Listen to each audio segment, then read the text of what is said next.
Well, hey there, my friend. Welcome to the Creative Shop Talk podcast. I'm your host, Wendy Batten. Thank you for listening today. I'm so happy that you are here. I'm happy that I'm here too, if I'm being honest. I just love coming at you with helpful tools, let's say. Recently, I have been super excited to read some of the reviews that you've been leaving on the podcast, and I'm so grateful. And I just want to say in a shout out, thank you for doing that. I've also been having some great conversations over on Instagram in my DMs, furthering conversations from the podcast. So I'd love it if you want to jump over there, if you have anything to share, ideas about the podcast, guests you'd love to see here, and or just want to let me know what you think of an episode any old time, or jump into my DMs. I love having conversations over there. So I want to say thank you. If you're someone who has been chatting with me, jump on over. I'd love to continue that conversation.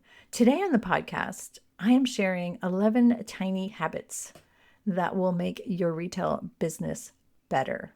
These are I believe will make your retail business better. These are all small micro habits. And I love using the word micro habits because I think sometimes we put a lot of pressure on ourselves to make big changes and sweeping goals and sweeping habits. And these are all just maybe things you can try. Try them on, as I like to say. Audition them. Give it a go. See how it goes. They're all small shifts, I guess I'd like to say, small shifts, but they're also all of the strategies. Everything that I'm going to share with you today are all things that I practice. They're the exact strategies actually that help me.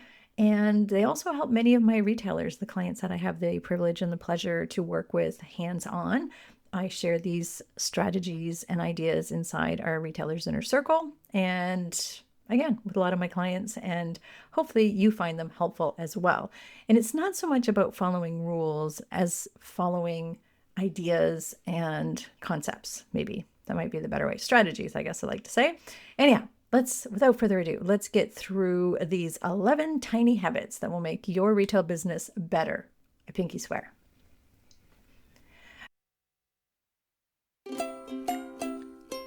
Running a retail business doesn't have to be so hard. Welcome to the Creative Shop Talk podcast, the go-to podcast for creative shop owners, studio owners, and independent retailers.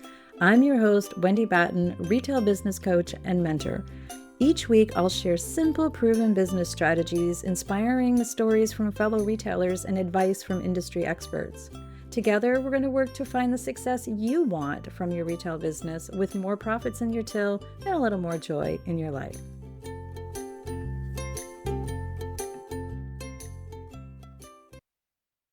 Okay, number one, and this comes from actually my business coach shared with me a long time ago, and I've since read it dozens of places. So this might not be new, but habit number one is please don't ostrich. Listen, ostrich means hiding and putting your head in the sand and hiding from what the reality is. Recently in our mastermind group, our Level Up Retailers Mastermind group that I host, inside our Retailers Inner Circle, we read the book, The Diary of a CEO by Stephen Bartlett, and he had a great comment in here. If you want long-term success in business and life, you have to get better at accepting uncomfortable truths as fast as possible. When you refuse to accept an uncomfortable truth, you're choosing to accept an uncomfortable future. I love that because that is the truth. And I am here to tell you that I used to ostrich a lot.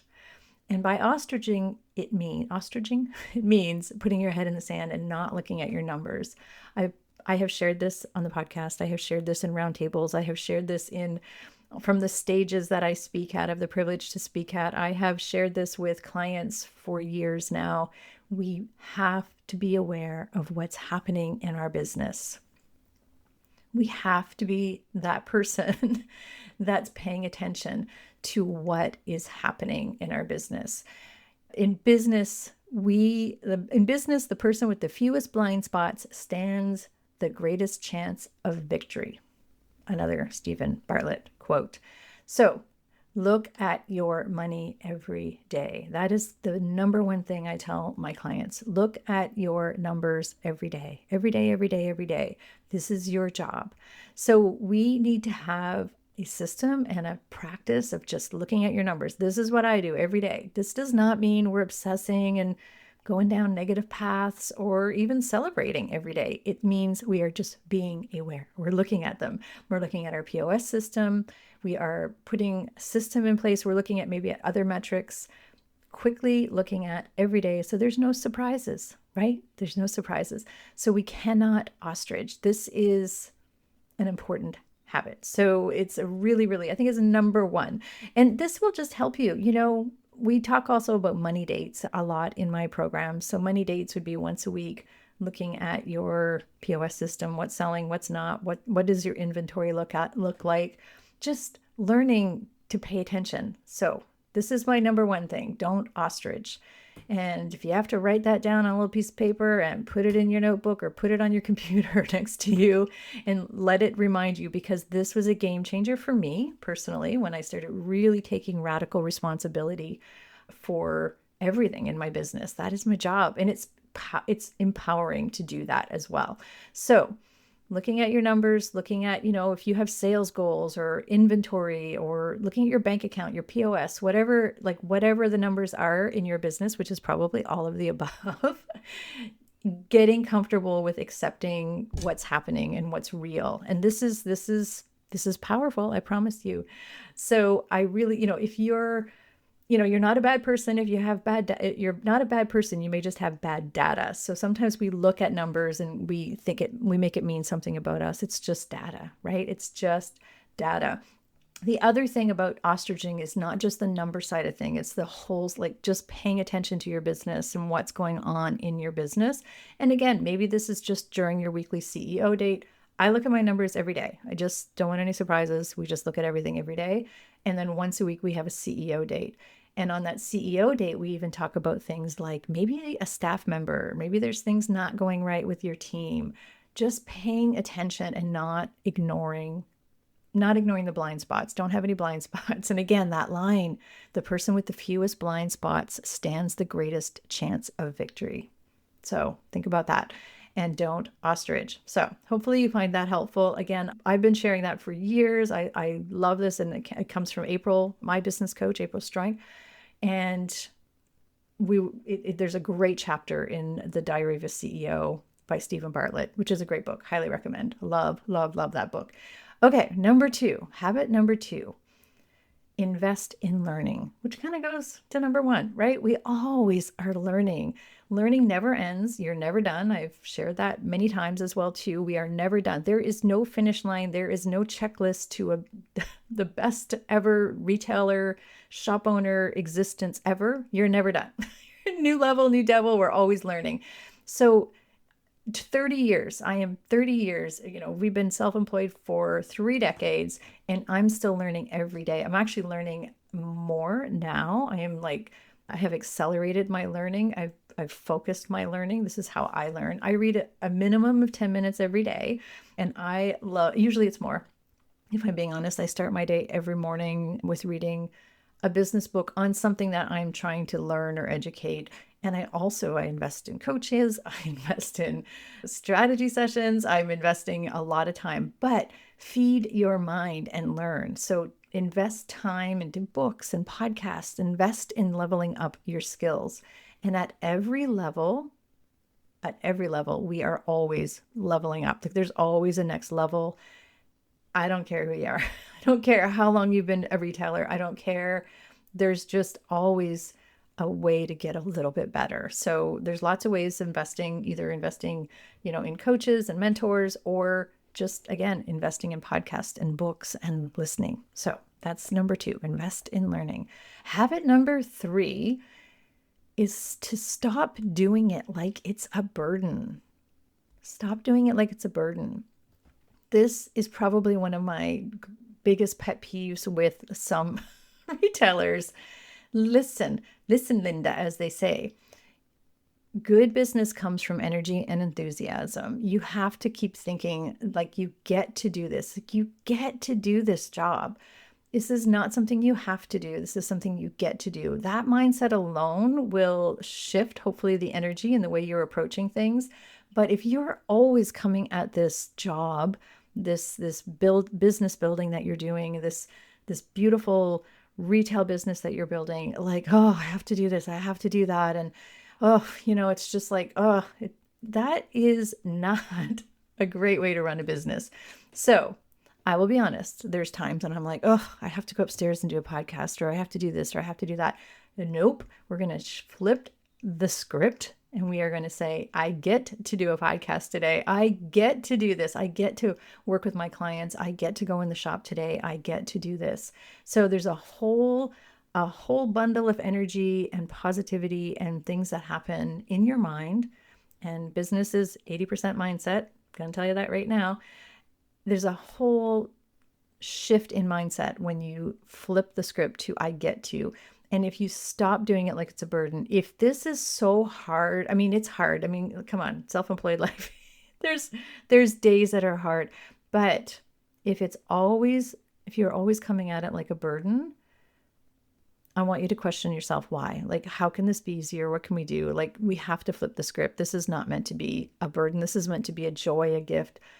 It's just got hard times in it. So think about that and stop doing it like it's a burden.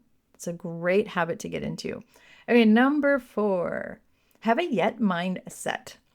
So the yet mindset means maybe you are looking at somebody else, or you're thinking, I can't do that, or I don't know how, or I'm not a numbers person, or I'm not really good with strategic planning, or I don't know how to plan 90 days out, or I don't really understand merchandising, or I don't know, like you have this thing, that you really want to do, and you have to I want you to start adding the words yet, 3 letters at the end of that sentence, comma, yet, as they say.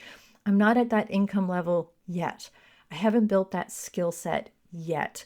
I don't understand AI yet.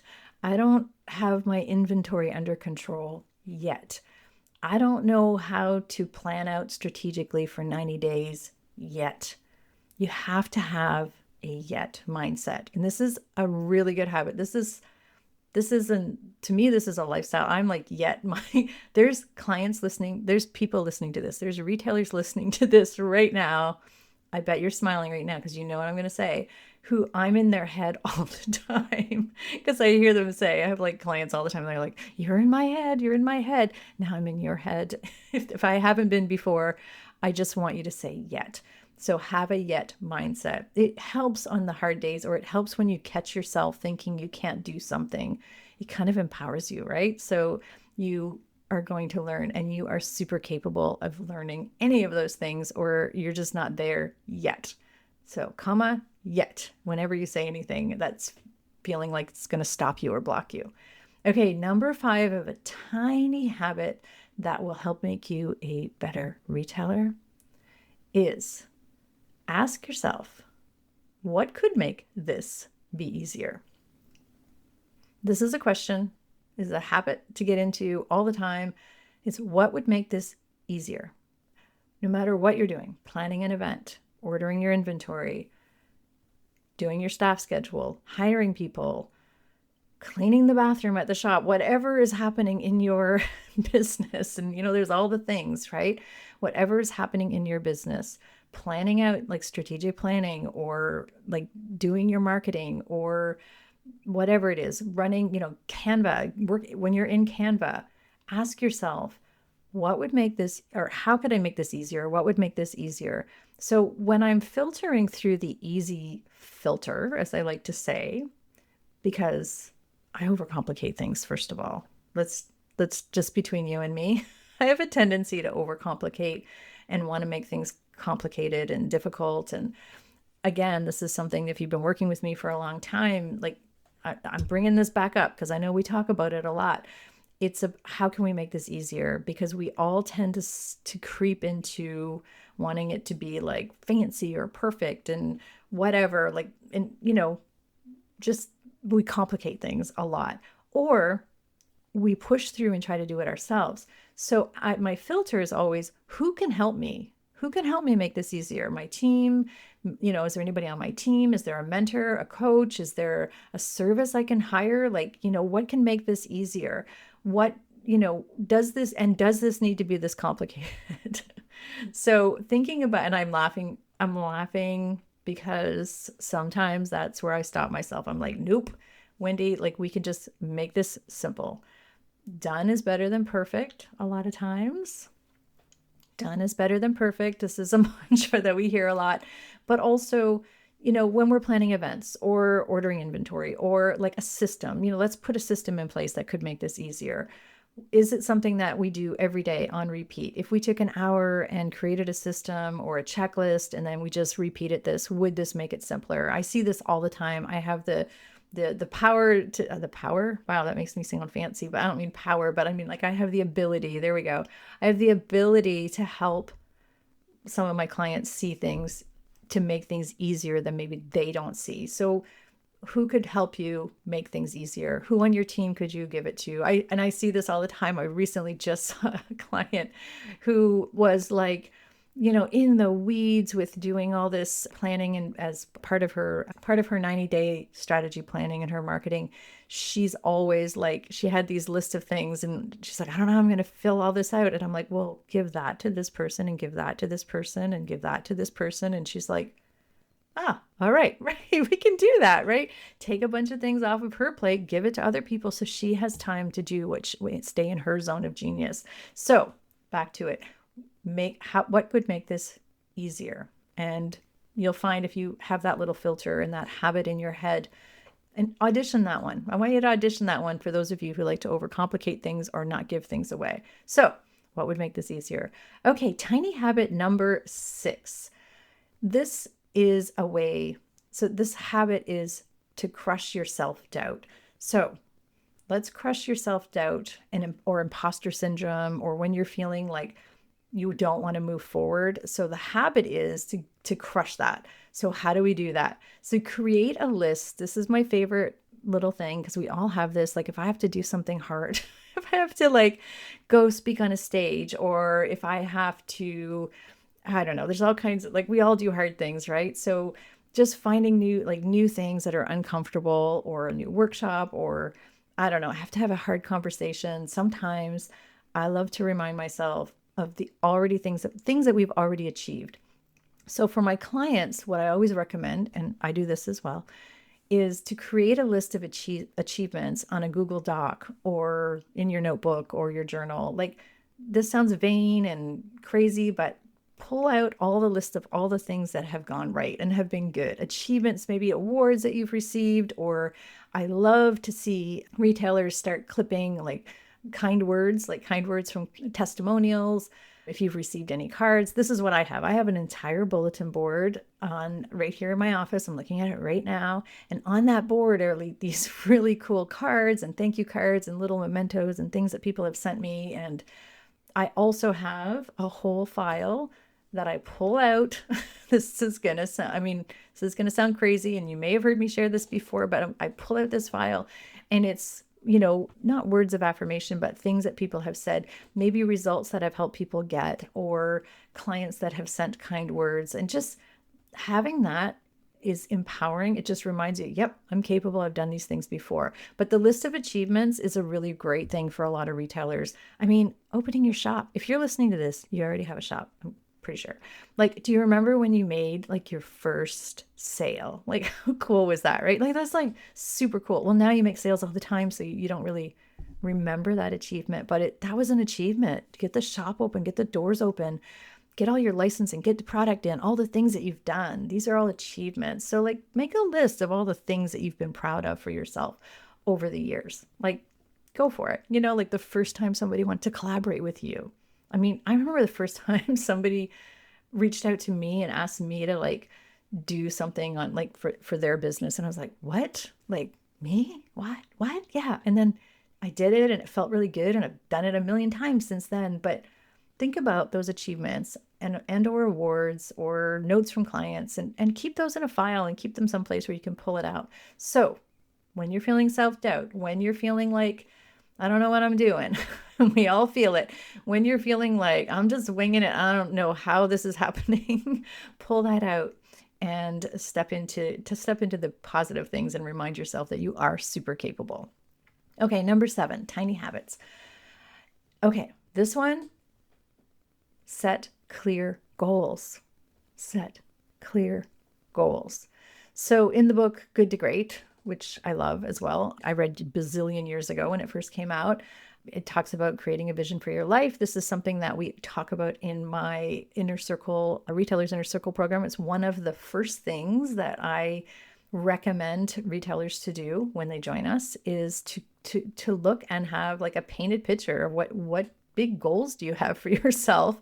And we also love to set a BHAG, which is a big, hairy, audacious goal. So when we have goals and we have an aim, we're going towards something. I mean, the word goals seems to get overused and whatever, like, but you do have to have a big goal for yourself. You have to have a vision of where you're going. So I love to see retailers have 100% clarity on what it is you are fighting for or showing up for. This helps you show up on the tough days. This is what we're going for. Like, this is why we're trying so hard. This is what we're doing. And again, it doesn't have to be like, it could be a 5-year goal, it could be a 1-year goal, it could be a 20-year goal. Like, where are you going? What is it that you're here for? Like, why are we doing this thing? Right?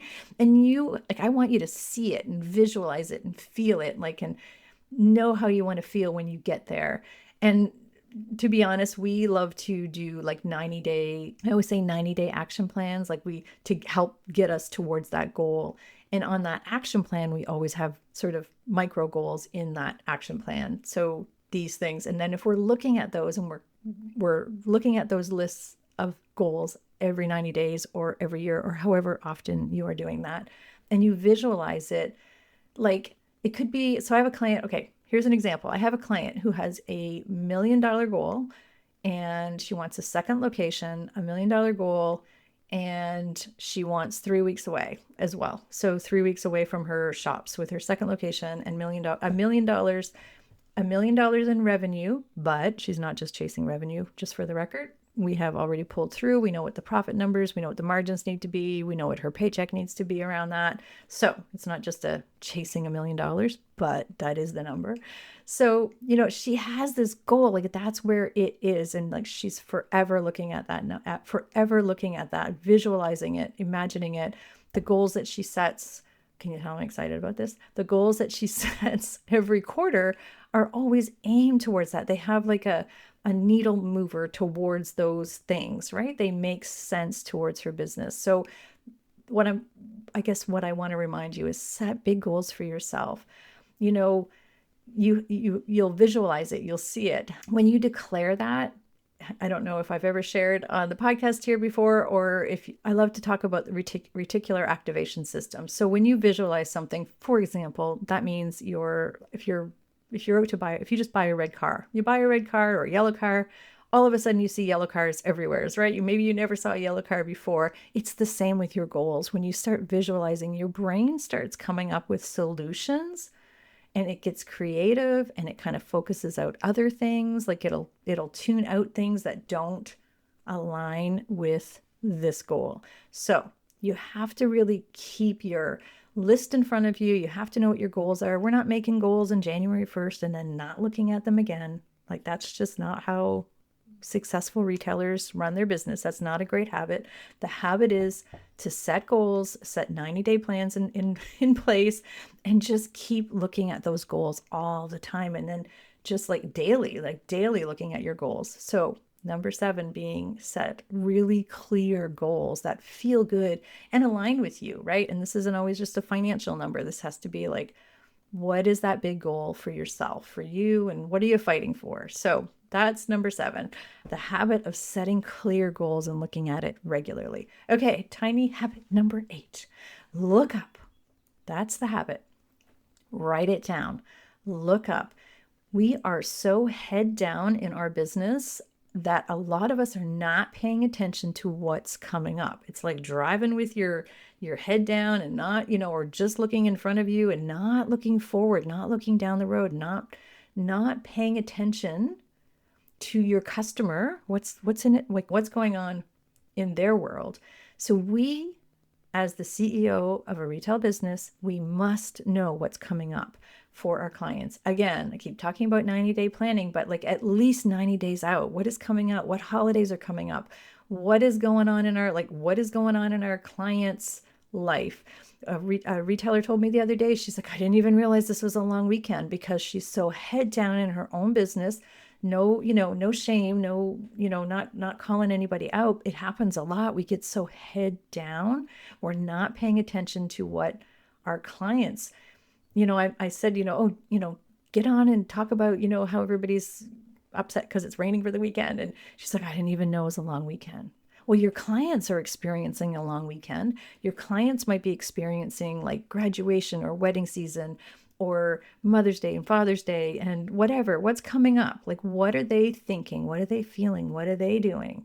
This also goes for your team and, everybody around you, your community. This will really help you with your marketing. It'll help with ease. It'll help with everything if you're looking up. So lift your head up and look ahead and see what's coming up in the, like, at least 90 days out, all the time, 90 days out. You do not want to miss opportunities. You do not want to miss opportunities. If you don't have a marketing manager or somebody else on your team, like planning out your marketing for 90 days, like you have got to be that person. Like, do not miss those opportunities. So number 8, tiny habit is lift your head up, look ahead, and like look up, like look up and look ahead. What's coming up? Okay. Number 9, tiny habit. Make your health a priority. So what does this have to do with business? Me telling you to get healthy? Everything. If you are tired, if you are stressed, if your mind is not clear, if your body is aching, if you are not in tip-top format, you are not at your best for your business. This is something that I've been repeating for years. I think the first time we talked about it in 2013, I mentioned this to a group of retailers, and we talked about the fact that healthy mind, healthy body equals a healthy business. I did not listen to myself back in the day, if I'm being honest. I was tired. I was stressed. We don't make good decisions. We are not as energetic as we should be. We are not making, we're just not enjoyable to be around if we're not healthy. So, reminding, this is a tiny habit. Make your health a priority. That is a priority. Sleep is a priority.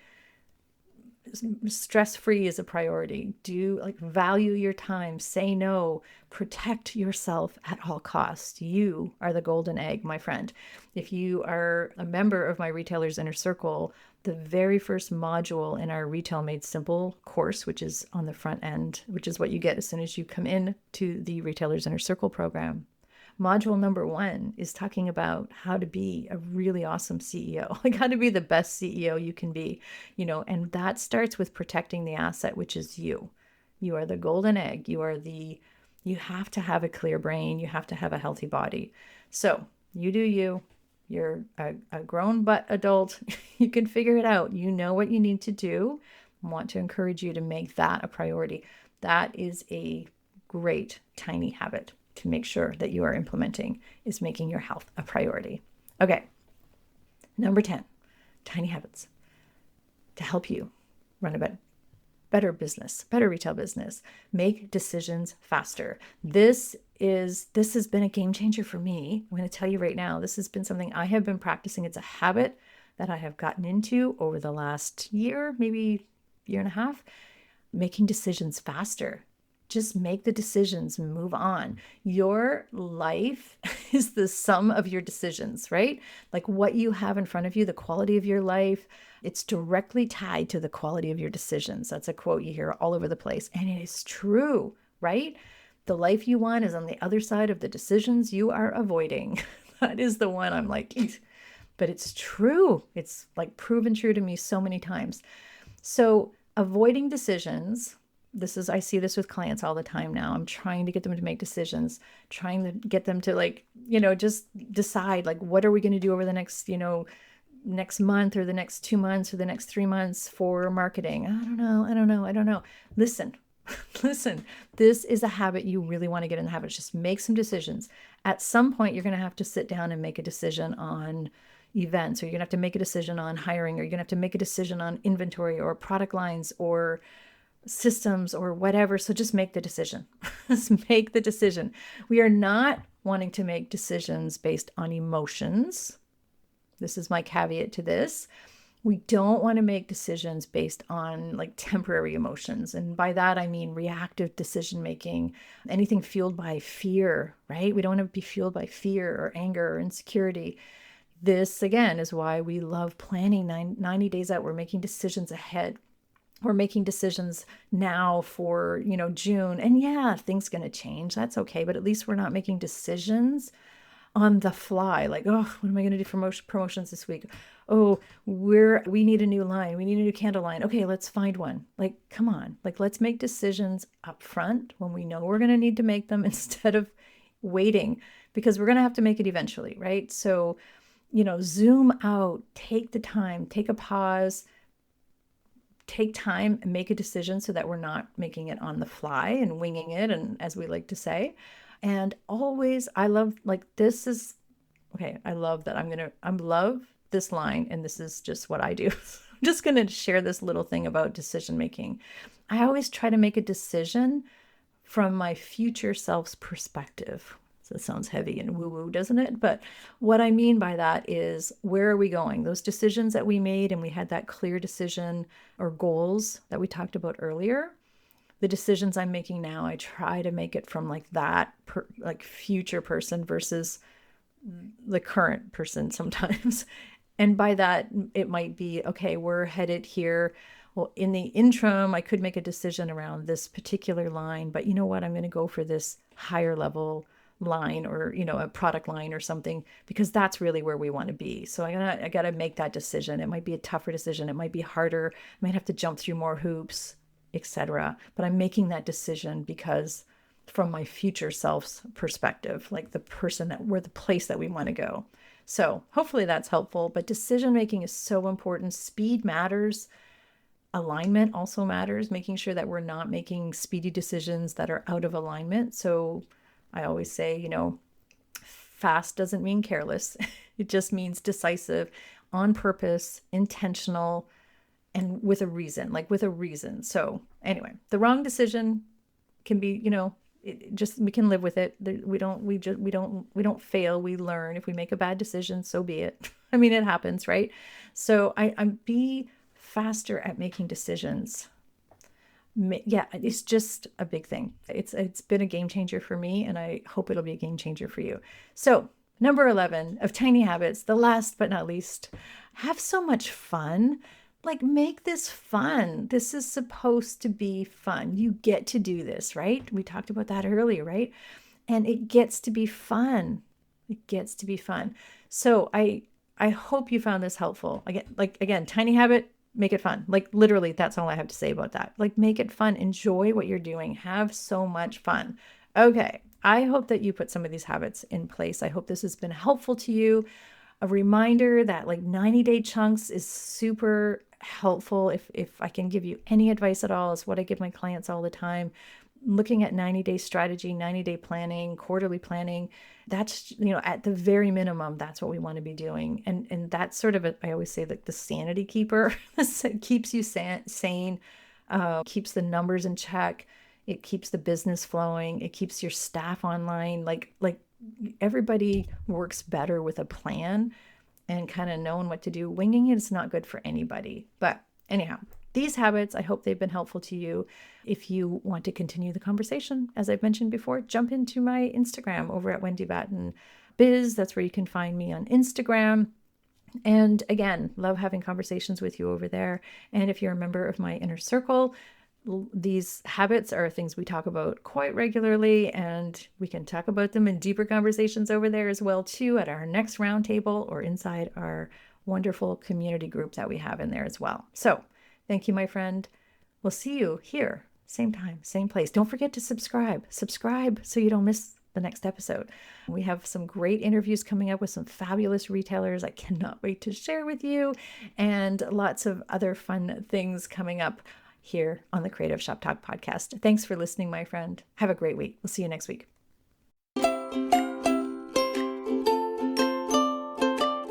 Well, that's it for this week's episode of the Creative Shop Talk podcast. I'm so glad that you're here to join us this week, and I hope you found value in what we're sharing here. I want to remind you that our website has all of the show notes. You can find it at wendybatten.com/podcast. Everything that you need to hear about today's podcast is there. Also an opportunity if you need to reach out to me. If I can support you in any way whatsoever, please feel free to reach out. So thanks for joining us. Please leave a review, subscribe if you can, and never miss an episode. We hope to see you back here again next week. Thanks, my friend. Have a great week.